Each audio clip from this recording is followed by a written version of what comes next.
Good morning. Thank you guys so much for being here for this presentation today. We have a lot to cover. So before we get started into this conversation, I want to start by setting our minds to the concept of listening, which may be ironic because I'll be doing all the talking. But I believe that we are surrounded by so much noise, including our own mind chatter, our need to defend our thoughts and ideas, and the endless solicitations of every form of media screaming, hear me, hear me, hear me, that we have forgotten how to truly listen, to practice deep listening. So let me share this quote by the Buddhist monk Thich Nhat Hanh. I hope we can all take these words to heart. Thich Nhat Hanh says, deep listening is the kind of listening that can help relieve the suffering of another person. You can call it compassionate listening. You listen with only one purpose, to help him or her to empty his heart. Because you know that listening like that, you give that person a chance to suffer less. If you leave this workshop having retained no facts about the Enneagram, but you remember what it means to practice deep listening, beginning with yourself, then I believe we can start to heal the suffering. Isn't that what we're all seeking?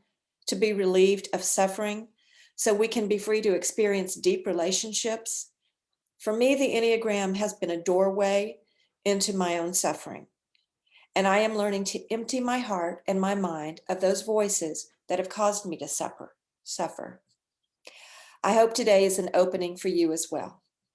So let's begin. If you leave this workshop having retained, So why learn about the Enneagram? What value does it bring to my already very busy life?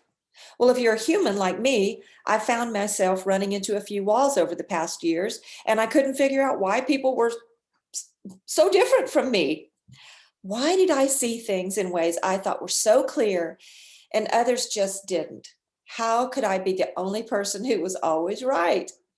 And what a shock it was to learn that some of these hardwired habitual ways of thinking were actually hindering my own growth and actually damaging relationships with those that I love.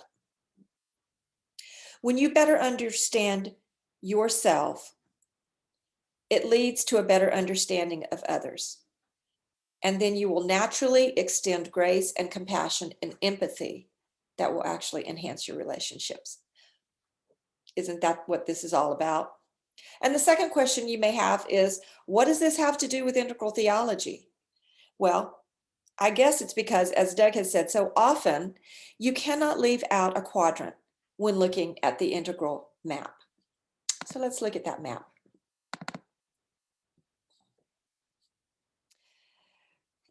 To be integral is to integrate all aspects.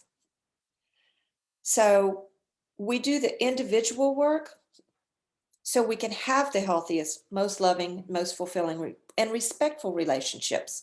So just like a shopping cart that's wobbly and out of balance when one of the wheels is off, we will not navigate life as intended if we're out of balance. So it does little good to study and understand worldviews and collectives if we never do the inner work of self-healing so we can thrive in all our relationships. So if you want me to just cut to the chase and tell you how this all ends, I will. It's yet another story of form, transform, and formlessness. Does that sound familiar? Of course it does, because nature reveals itself everywhere you look. So when I say the story of the Enneagram is a story of information, of transformation that takes us through the stages of form to formless, to transform to formlessness, it's because what the Enneagram does more than anything is show us what we are attached to, what forms have served us. And in the Enneagram, it's what parts of our personality are we habitually attached to, how to release those attachments that no longer serve us into that formless space that is really just a way to say non-attachment. So when I say I'm a type 7, like I did in my newsletter, um, I'm not really a type 7. I'm telling you how my personality shows up. I am not my type. But in order to do any type of transformative work, you have to know where you are in the process. So, what am I attached to? What is no longer serving me? And what is keeping me in bondage? So, if you're ready to go on this journey, let me make this disclaimer. Transformation takes work, but it is the gift of life that we are not given insight without searching. We're not given wisdom without questioning, nor strength without struggle. So, like the butterfly, its struggle to push its way through the tiny opening of the cocoon pushes the fluid out of the body and into the wings. Without the struggle, the butterfly would never fly. The Enneagram is a process of unfolding, revealing what nature so lovingly provided as a necessary shield until we were ready to fly. So, like the cocoon that serves to protect until development is complete, our personalities and our defense mechanisms protect us until we have matured and are ready to break free from what no longer serves us.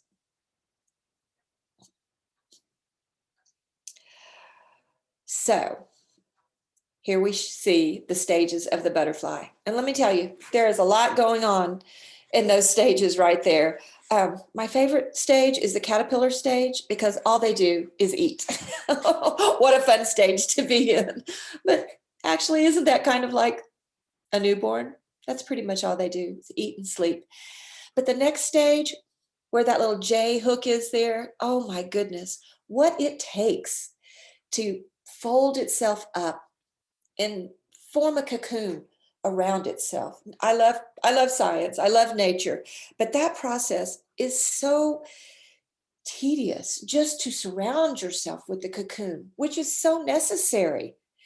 It protects it while it's going through the transformation. But that process or that stage right there where the cocoon is, where he's wrapped up in that cocoon, that's where the serious transformation takes place. Because it's in that stage that he begins, after he is formed, he has to break out of that cocoon because it no longer serves his development. In fact, it inhibits it. I have shared this little story so many times, but I want to do it one more time for those of you who may not have heard it.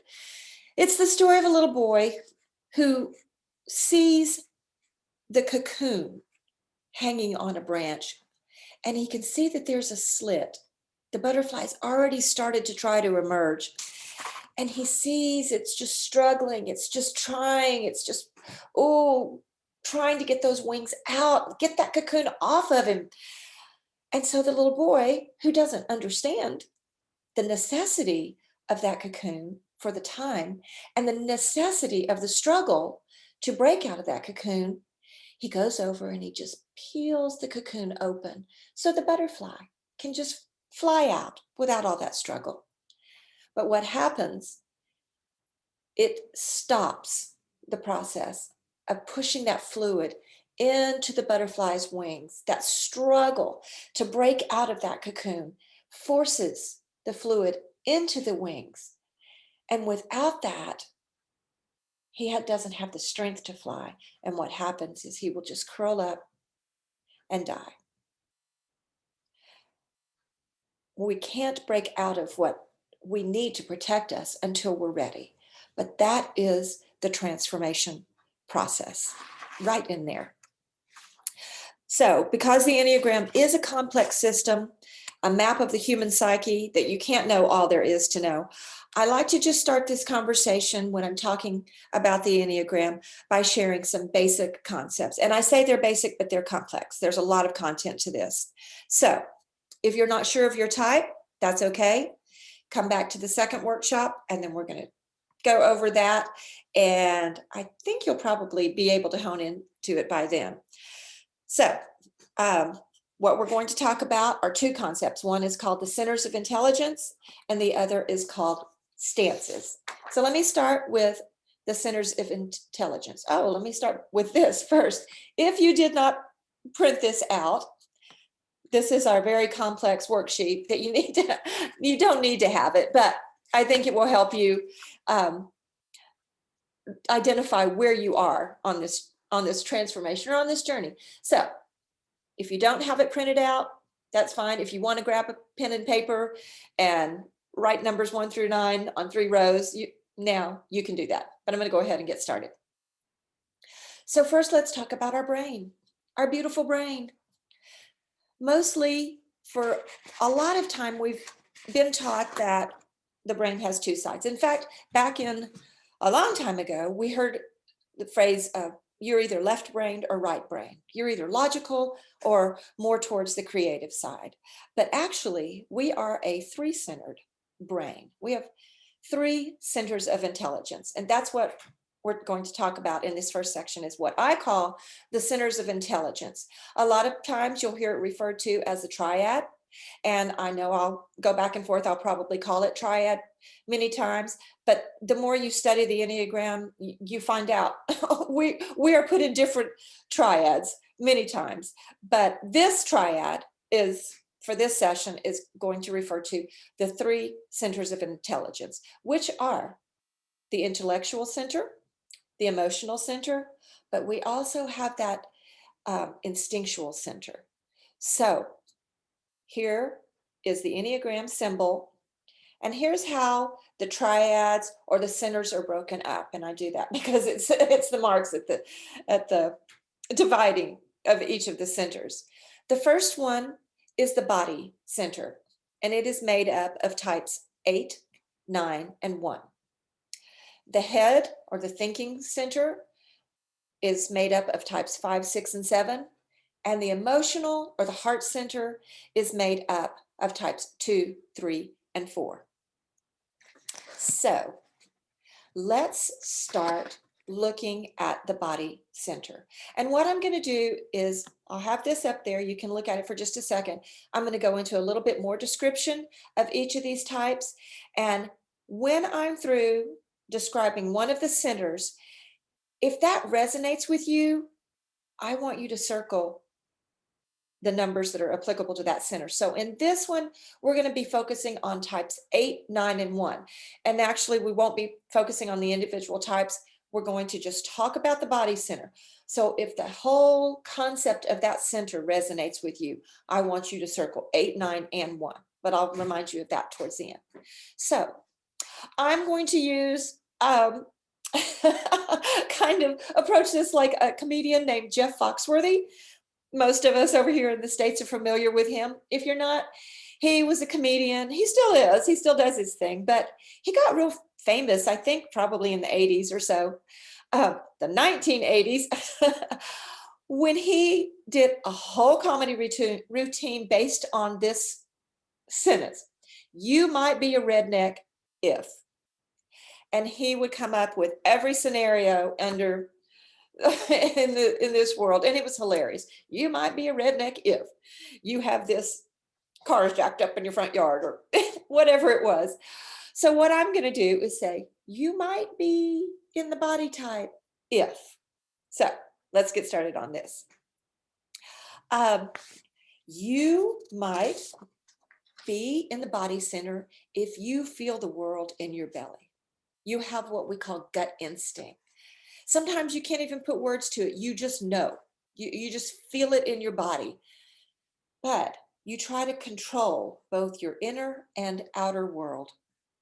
You convert emotions to anger, and you feel that anger in your body. So hold on.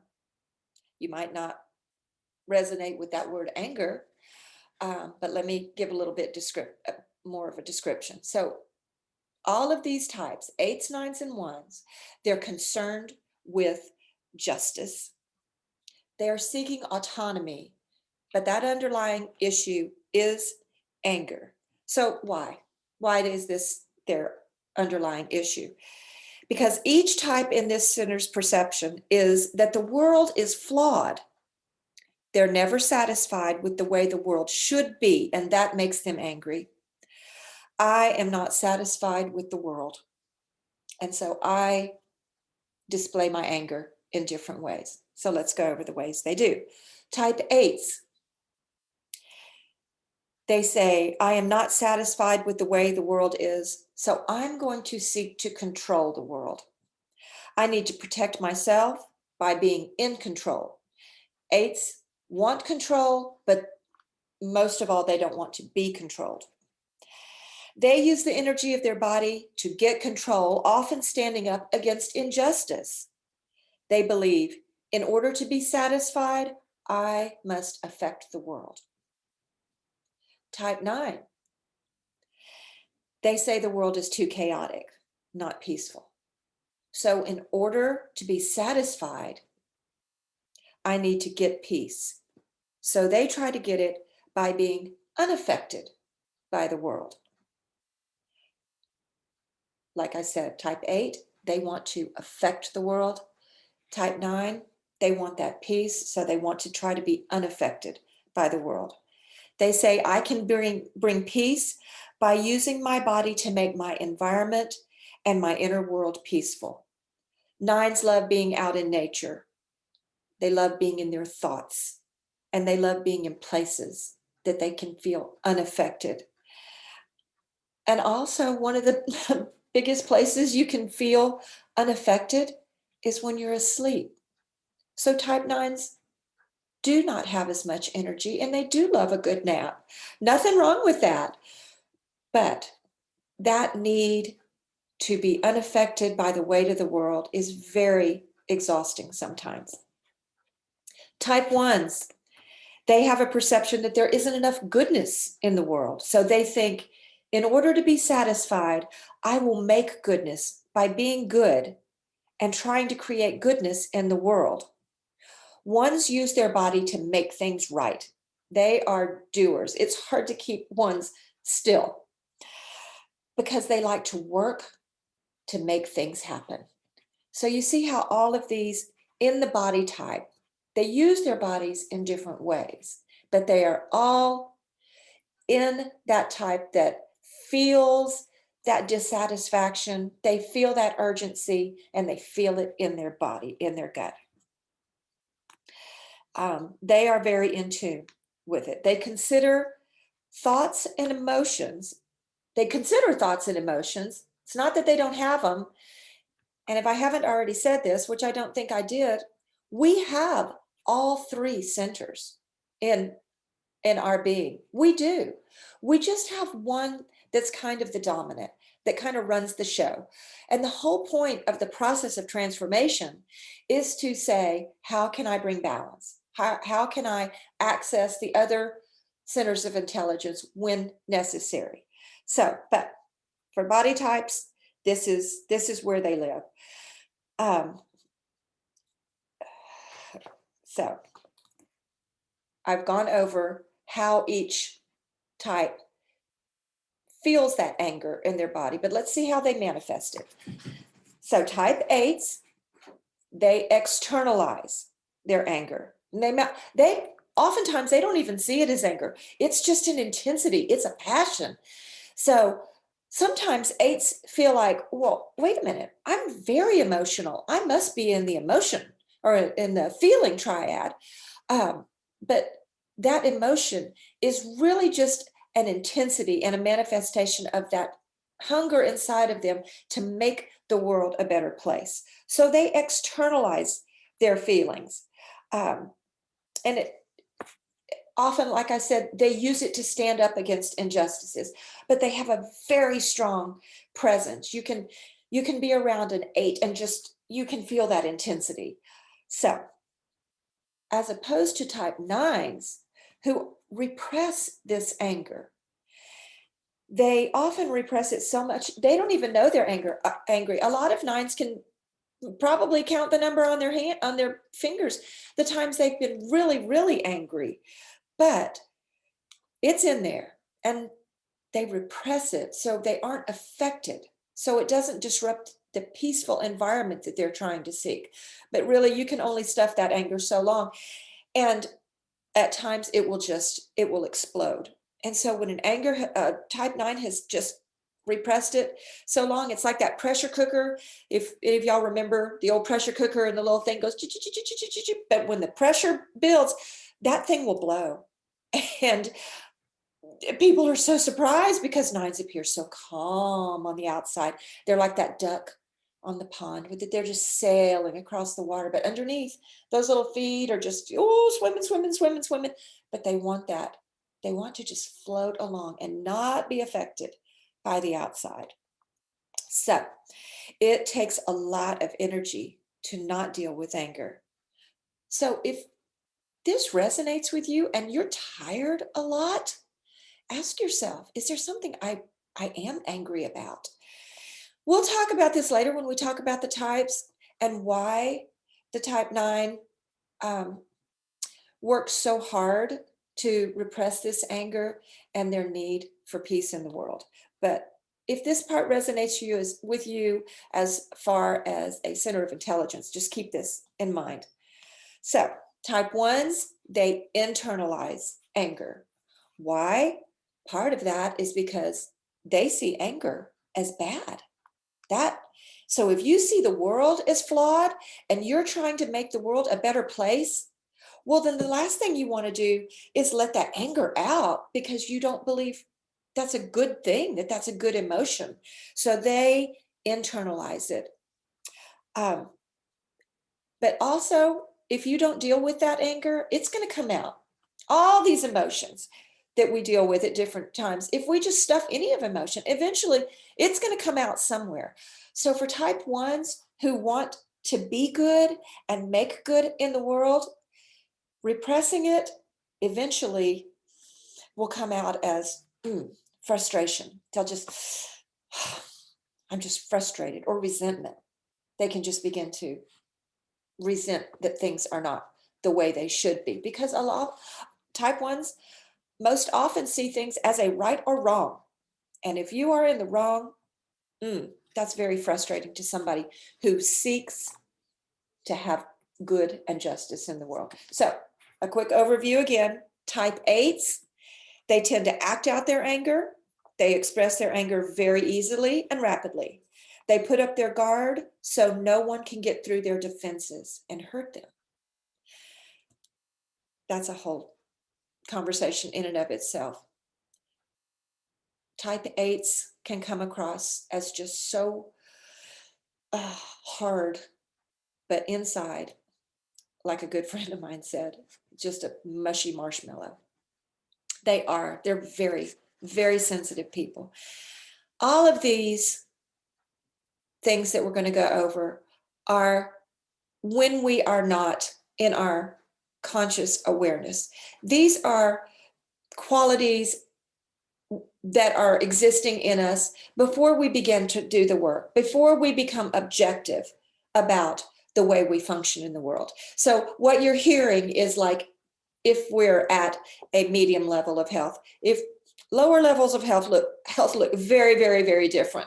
But we're not going to go into that right now. So just remember, this is when we're just operating on autopilot. The whole point of this is to be aware of if this is how you just act instinctively, and what we can do to break out of that defense mechanism, that cocoon that has been so necessary for most of our life. So how can we release that to give ourselves the freedom to fly? Okay.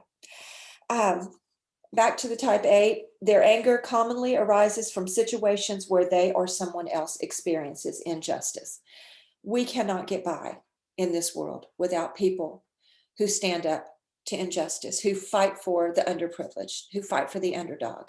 So if you feel like, oh, I'm getting a bad rap as an 8, just know that the world cannot function without you or any of us. Type 9s are the most out of touch with anger. They tend to disconnect from that anger, and they build harmony and comfort internally and externally. They turn a blind eye to whatever threatens their peace. They love to just have this copacetic environment. But that's a nirvana that in today's world, we have things that interrupt our peace. So we talk about type 9s as having the anger that went to sleep. And type ones, they tend to repress and internalize their anger.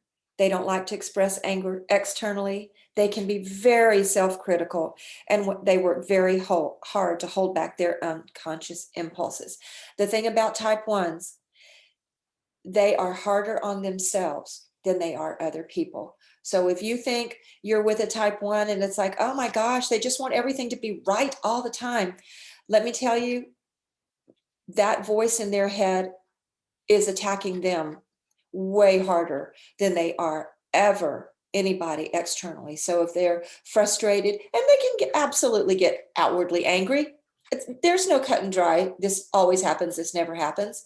But it takes a lot to get a type one to actually burst out with anger. So just know, again, that type one, they have what's called an internal critic, and it's just running in the back of their head all the time, saying you could have done that better.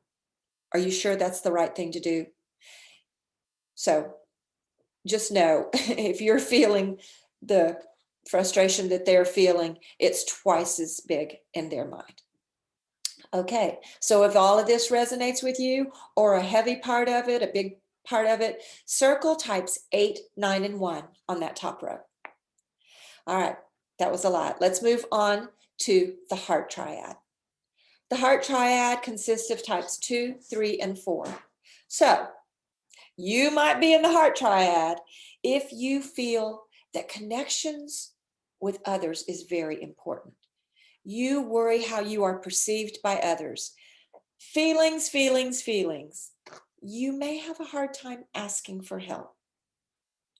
You need to be relationally centered. The people in your life are first and foremost. You process your feelings first. You can be concerned with self-image because you're trying to validate your worth to others. So types 2, 3, and 4 are all concerned with image. They're all seeking attention, but their underlying issue is shame.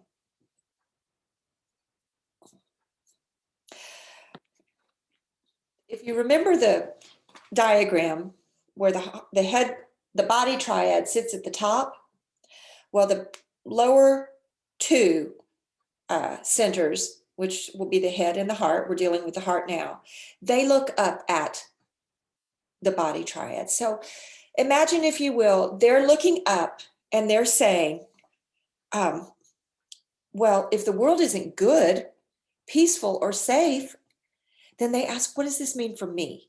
What does this mean for my identity? Am I not enough? They take the perceived lack of safety, goodness, and peace and say, I must not be enough. If there's not goodness and safety in the world, well, then who am I? And this turns to shame. So the underlying issue of shame is an emotion that results from comparison, from a standard that you believe you don't measure up to. So rather than never being satisfied, like the body center, the heart center feels they'll never be significant. So each of these types deal with shame in their own particular way. Now, let me say, shame can be a hard concept to grasp for this type, especially for type 2s, who seem to be the most humble people. And again, when we get into types, we'll talk about that a little more. So the word shame may not resonate with you right off the bat, and you may be feeling, nope, yeah, I'm very centered on my relationships, but this shame thing doesn't make any sense. So let me just try to give a little explanation of what it might look like. Type 2s, they externalize this emotion of shame, but they're very in tune with other people's emotions. They feel your emotions, so they pick up on others' needs in an unawareness that they are trying to earn validation through helping others. Again, this is when you're in an unawareness stage. You're in an unconscious stage. So you just do this. You don't even know that you're trying to meet everybody else's needs so that in turn you'll be loved. But in unawareness, this is kind of that autopilot functioning. Type twos often feel that they know your needs before you know them. And so I say that jokingly, but they are truly such compassionate people who want the very best in all relationships. So they're trying to make sure you're okay. You're okay. So they might, you might feel them say, "Are you okay? Are we okay? I feel like there's something wrong. Are we all okay?" Because they just truly want to know that they are making these relationships matter. So they believe I will be significant if I'm loved. Again, where uh, type ones or the body type, they want to feel satisfied. That's what the body triad, their search is for satisfaction in the world. The heart triad wants to feel significant. So type twos, I will be significant if I am loved.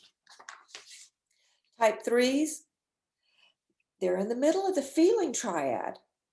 But the odd thing is, they have the least access to their feelings. So they are very feeling people. They take in feelings, but they don't process. They don't outwardly need to use those feelings to get things done. So they take in feelings, but they set them aside. So they repress that shame in order to get things done. And that because they also want to affect the world. But they think that this helps them accomplish their goals, which garners them admiration, which helps them deal with shame. So type threes believe I will be significant if I am valued. They are very success driven. And sometimes, in order to be successful, to get your goals accomplished, they have to just push those feelings down. They push them down so they can just get it done. It doesn't mean they're not feeling, they're just focused in a different way. And we're going to talk about that more when we talk about the stances, but hang on with me for right now. Type fours are the most feeling of any number on the whole Enneagram. They have all the feelings. They are their emotions, they think. They handle shame by pursuing what makes them different from others, but they internalize these emotions. They feel there's something lacking in themselves. So they over-identify with their own emotions at times, and they can be disconnected from the feelings of others sometimes because they're so in touch with their own feelings, and they have a lot of feelings. And let me tell you though, if you are in pain and grief and suffering, a type four will just sit with you because they can feel your pain. They understand this more than any other type. So if you need somebody to just be with you and feel that emotion with you, type fours have such a gift of doing this. On the other hand, they struggle with their own identity because they feel I'm misunderstood. People don't know the depth of who I am. I'm unique because I'm missing something and I'm suffering inside. And so that internal suppressing of this shame manifests itself in taking all those emotions inside. So they believe I will finally be significant in the world if I'm understood. That this is truly a difficult spot for a type four who is in that unawareness stage, when they're in that being in that defense of my identity and their image. So they just feel like if somebody just understood me, if somebody finally understood me, I would be significant in this world. It's a lot of work for a type 4. It's a lot of work for all of us, but they do feel so connected to that being uniquely misunderstood that it's a hard time to break out of that identity. So that is the growth path for them. All right, let me just kind of recap. Type 2s tend to be very caring for others to obtain good regard, so they don't feel shame. So they won't feel shame. They create an image of being likable and needed, but they have difficulty knowing their own feelings and needs. They often think there are many people that could not survive without me. And it's true.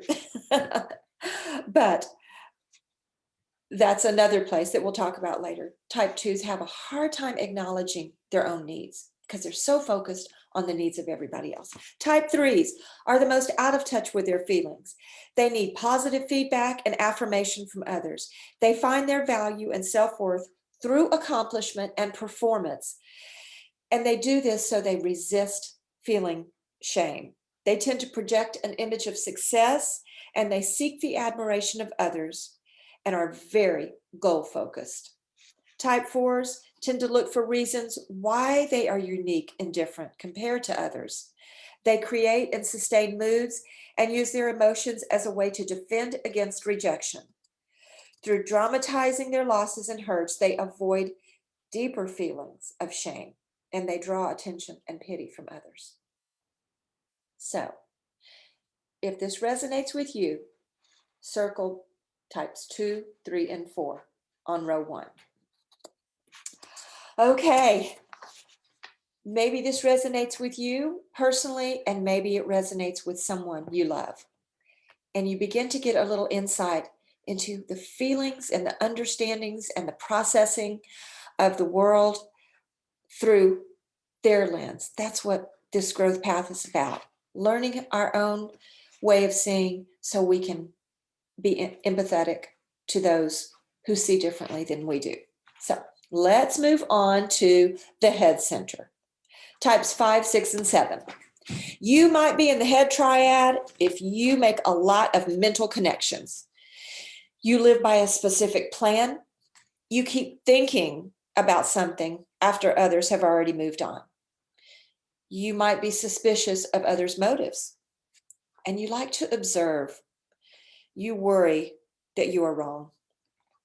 You handle life through your thoughts, thinking logically, and your main concern is security and survival. So, 5, 6, and 7s. Those of you in the head center, which I am in, may look at some of those and go, yes, no, yes, no. Again, I'm going to break it out, but just understand the head center processes life through thinking.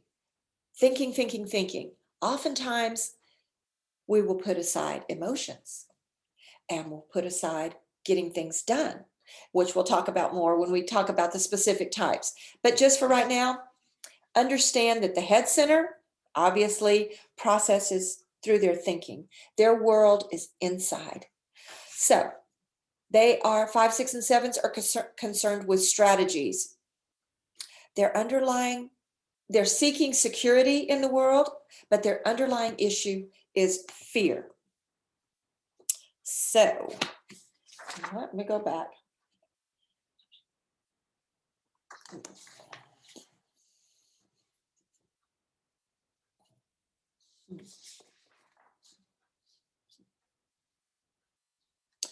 Here we go. The head triad looks up at the body triad and says, if the world isn't good, peaceful, or safe, then what does this mean for my safety and security? How will that affect my life? That's why they go to fear. They try to find safety through strategy. So their concern is feeling, how can I feel safe? So let's look at type 5. What do they do with this fear? How do they process? How do they handle this emotion? They internalize fear by escaping into their minds. They strategize, they collect data because they believe if I have enough information and I am competent enough to take care of myself, if I protect my resources, then I will have safety. Type 6, they repress their fear by disconnecting from it. And maybe you're seeing a pattern. Each type has one that externalizes the emotion, one that internalizes it, and one that represses it. So in this center, type 6 represses fear. They repress it by disconnecting from it. They think and plan for all the things that could go wrong. They sacrifice independent thinking for what we call groupthink. They ask other people's opinions. They'll look up who's the foremost authority on this, what books might address this issue. They gather new information in hopes that they can protect themselves. So they are great planners. I will tell you, if I'm going off on a hiking trip into the wilderness, I want a type 6 with me because they can go all the way to the absolute worst case scenario. So they are very prepared. They know what might go wrong, but so they get so stuck in what might go wrong is often they can't really be as effective because they're so busy in their head planning for all these options that they think might threaten their security and their safety. So they think I will be safe by relying on others with their knowledge and being sure that others can rely on me. So we're going to form this safety group. They're very, we'll talk about this when we get into the types, but just know that type 6s repress that fear by planning and connecting with all the best options for what could go wrong. And they'll have that locked away. So they keep that inside. Whereas type 7s, they externalize fear. They do this by escaping into activities and they keep their minds occupied. They turn their thoughts into plans, so their thoughts come to fruition. They take their thoughts and externalize them, and they are always thinking. You might look at type 7s if you know anything about type 7s and think, wow, they're just airheads because they have all of these thoughts. We have too many thoughts. And so in order to outrun fear, we're like, let's plan for the future. I've got a great idea. There's a little cartoon that says, I want to do all the things. And one of the other types is like, look, can we plan for all the things? And the type 7 is like, no, let's just go do them. And we'll figure it out as we go. Well, a type 6 would never do that. They're going to plan in their mind. Type 7s, they have all these thoughts about the great things that could happen, and they just start doing it. They just go right for it. And that's how they feel like I can outrun my fear. I can out strategize it. If I'm always planning, then I won't have to sit with the thing that I feel threatens my safety. So I will be safe by outrunning danger and the pain that might come my way. Okay, a little recap. Type 5s react to fear by retreating into their mind and reducing their personal needs. They need to master something to feel safe and tend to observe their surroundings from distance in order to make a clear analysis of the situation. Type 6, they react to fear by foreseeing the worst case scenarios. They are usually ready for anything that can go wrong. They seek guidance from authorities to deal with the loss of their own inner guidance, and they rebel against the authorities when they become dependent.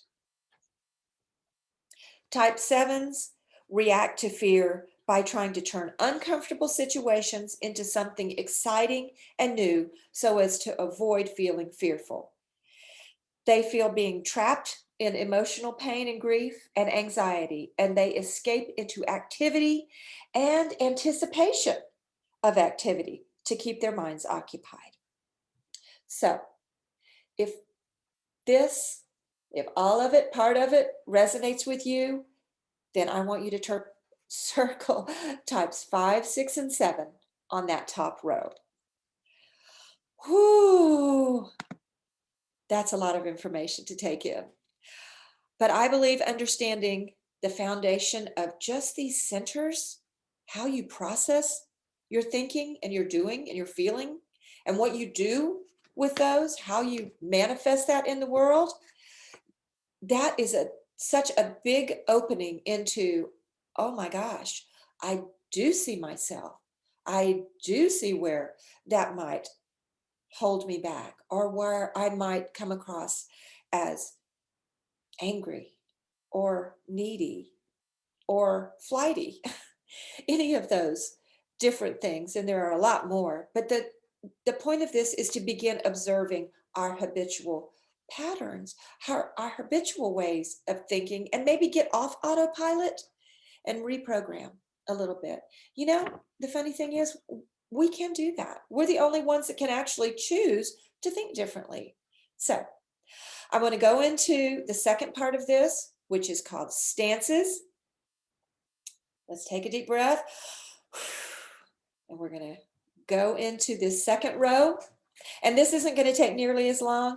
I'm going to go through this briefly so you can just get an idea of the concept and understand, again, we all have a predominant stance, but we have all of them. It's just one is our autopilot, one is our default. And so the whole concept, the whole idea of transformation is to integrate.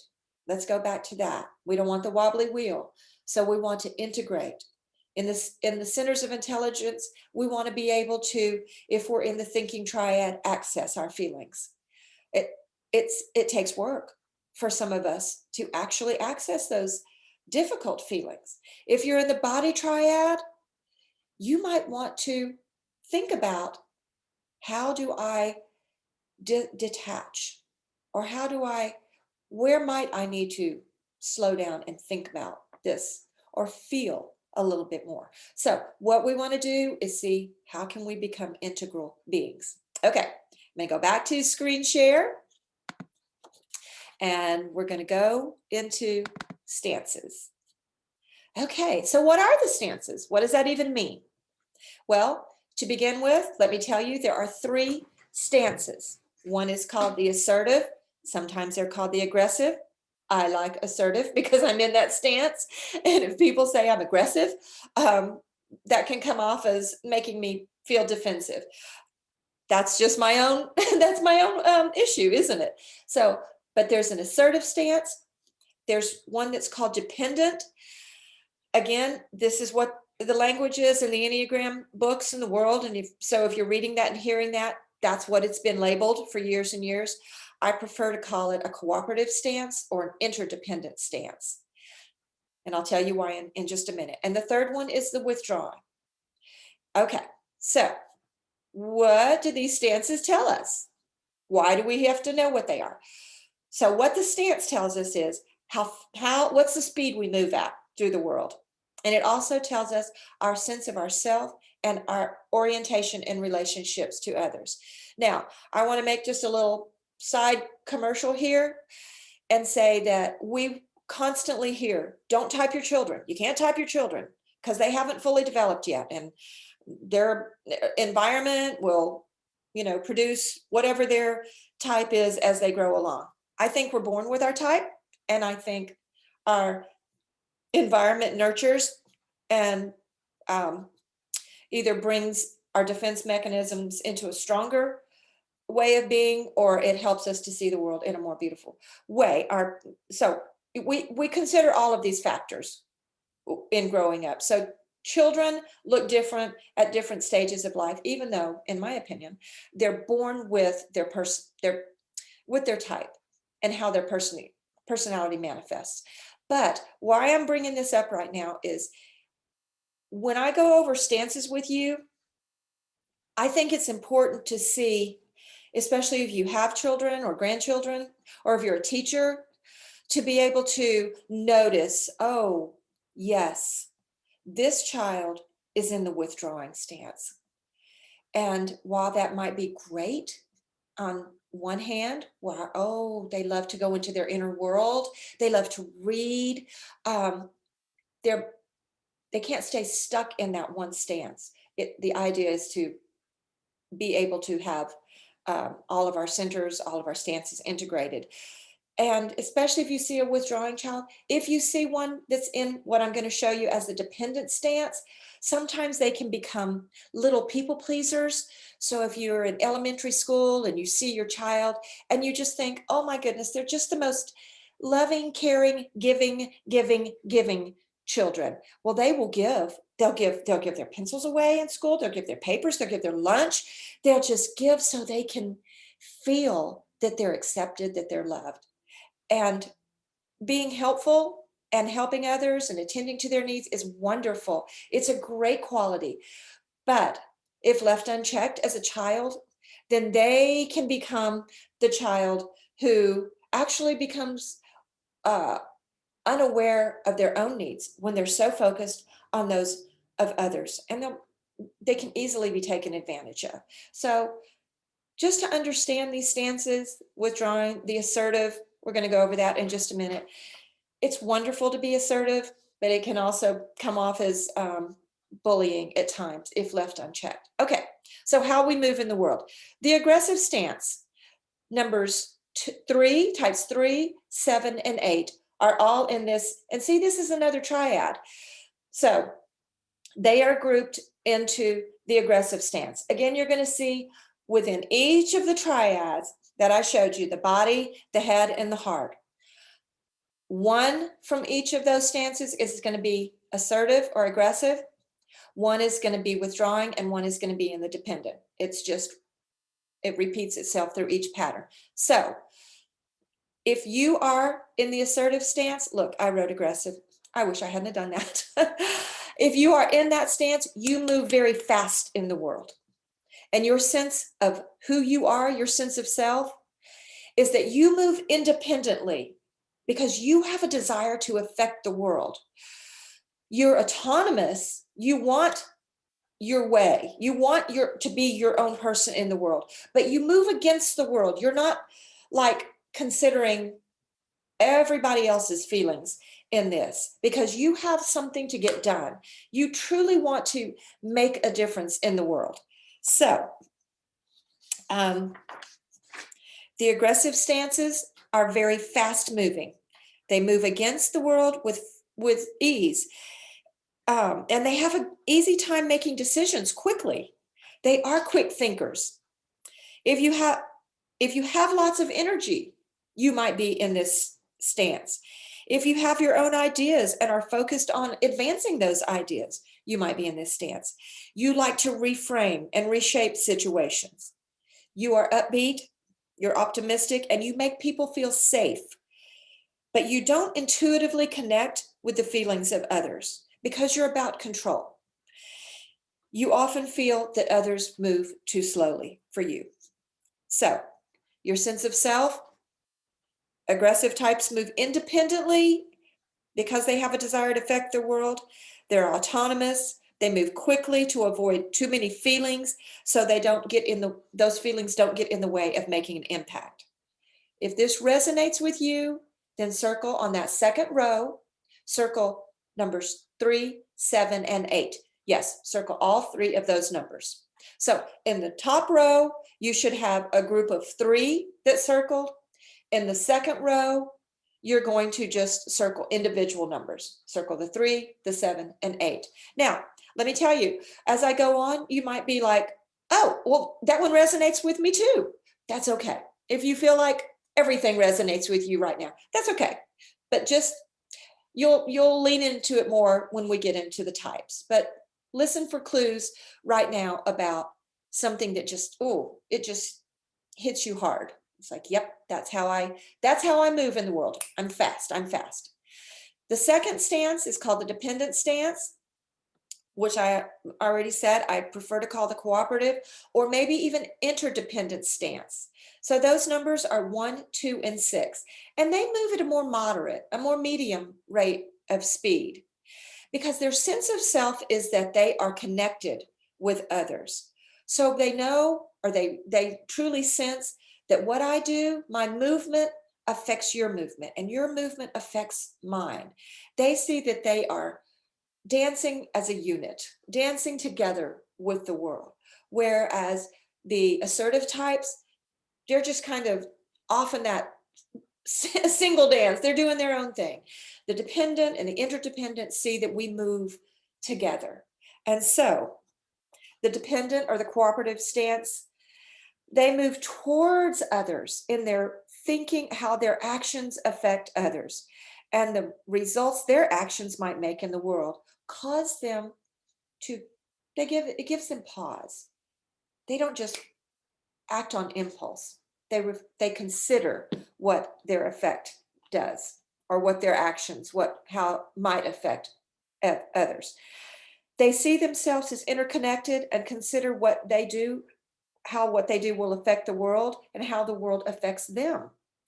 They often feel concerned about what should be done next. Their place in life reference, they reference, okay, their place, your place in your life. Oh, you place, you place your life's reference point outside yourself. You are concerned with the feelings of others and want to respond well to the people around you. This stance has trouble with boundaries, and they are very interconnected with their community and others around them. They take their cues from what they perceive externally. So, if this resonates with you, circle types 1, 2, and 6. Again, this is a very, very quick overview, and I'm grouping all of these 3 numbers in the same stance. Again, they have their own way of moving within this stance. Each type will move, they move at that medium rate of speed, but the reasoning that they do is each unique to each type. But if that resonates with you, if you feel like, yes, I am not as quick to act, but I do act, but I want to know how my actions affect those around me. And I want to know how other people's actions affect me. So 1, 2, and 6 are in the cooperative stance. Excuse me. And the last stance that we're going to talk about, and we're going to wrap it up right after this one, is called the withdrawing stance. And so their rate of movement, the speed they move in the world, is slow. They are the most slow moving of all of the types. And this is because the withdrawing stance, they move away from others because they have a desire to be unaffected by the world. It doesn't mean that they don't want to make a difference. They do. But the assertive types, that's their main goal. I just want to go get stuff done. The withdrawing stance, they would like to be detached from the effects of the craziness of the world. Again, like I talked with type 9, they don't want that peaceful environment to be affected. So they kind of remove themselves. Their orientation is to their own inner world. So they are the deepest types. They have deep feelings. They're deep thinkers and ponderers. They have a lot going on in that inner world.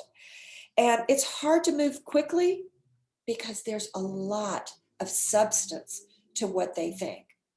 Once again, it doesn't mean that the other types don't have substance to their thoughts, but they react differently in the world. They react a little quicker than the withdrawing type, who is sitting with those thoughts longer and more privately.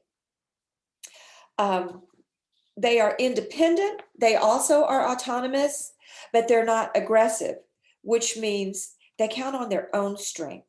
You have your own opinions, but you don't feel the need to push these opinions out onto other people. They definitely have their own opinions. They want to make a difference in the world, but they're not quick to jump in and say, nope, you're wrong. You're wrong about that. In fact, I would venture to guess that more people in last year who were just jumping all over the internet and saying whatever thought they had in their mind at the time were not types 4s, 5s, and 9s, because they're very good at, I want to check my information. I want to know what I'm saying. I'm going to think about that. If what I'm doing causes resistance and brings more disruption to the world, I'm just going to withdraw into my own inner world even more. Okay. You have the knowledge and resources to deal with stressful situations. You are aware of what needs to be done, but you don't feel that compulsion to be the one to do it and take charge.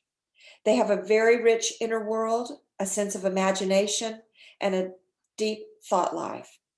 They don't connect as easily with others because they have so much going on inside. They have lots of daydreams and they like to ponder. They deal with stress by pulling back.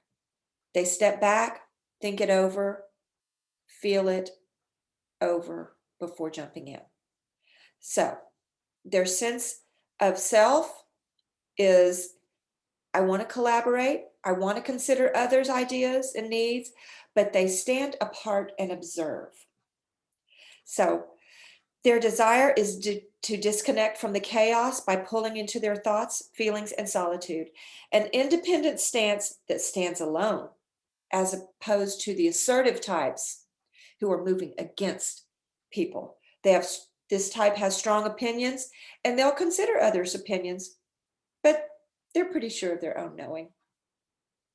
If you feel this resonates with you, then please circle the numbers 4, 5, and 9 on that second row. And we have now gone through all of the centers and all of the stances. So I know that's a lot of information. I hope you take that in, mull it over, and sit with it until we come back and go into each individual type on July 11th. So next time we meet, we'll go over all of the types, but it's not going to be like the stereotypical descriptions. People already have a lot of ideas formulated. For one thing, memes are everywhere. And while they're funny, they just make for, a good party description of, oh, I know you're a type 7. You're the one who, you are the party animal. And type 2s, oh, they're the ones that'll just bake all the cookies and pies for everybody. I will tell you though, if you are having a party, you probably do want to invite a 7 and a 2 because we do like to have fun. And type 2s will make sure everybody gets their needs. They get fed. Oh, they do. They are great at that. But we're going to go beyond these external identities and get to the why of who we are. Why? Again, in order to do any type of transformative work, you have to know where you are in the process. What is behind my thoughts and actions? What am I attached to? What no longer serves me? What do I need to let go of? What's keeping me in bondage? But we can't just let go and say, okay, I just let that go, if we can't trust there's something that will be holding us. What are we letting go of, and how can we be held in safety and security? We can't leave the old self behind without the vision for what the new self might look like, what the true self can be. So until next time, let me leave you with this last thought. We need to learn to love ourselves first in all our glory and our imperfections. If we can't love ourselves, we can't fully open to our ability to love others. By John Lennon. Thank you so much. I look so forward to being with you on July 11th.